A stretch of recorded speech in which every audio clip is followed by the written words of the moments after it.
extrémité du plateau de Millevaches, dominant la vallée de la Corrèze, le village de Clédat s'est développé autour de son hospice dans un site bien exposé, protégé par le puits de la Fajole.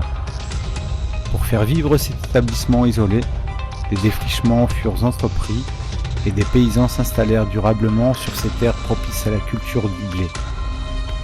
Les vastes landes qui avaient remplacé la forêt de hêtres fournissaient des pâtures favorables à l'élevage des brebis.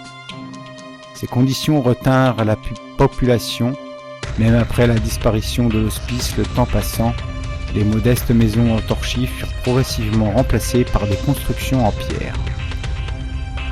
Comme tous les villages de la montagne limousine, Clédat connut une prospérité relative au XIVème siècle et le prestige des fêtes de Sainte Madeleine lui assurait une notoriété certaine. Cependant, l'éloignement et l'isolement eurent raison de la persévérance de ses habitants. Le village, sans électricité ni téléphone, relié seulement au chef-lieu par des charrières non carrossables, fut abandonné à regret en 1963. Les terres vacantes ont alors été boisées et font maintenant partie de la forêt domaniale de Larfeuil.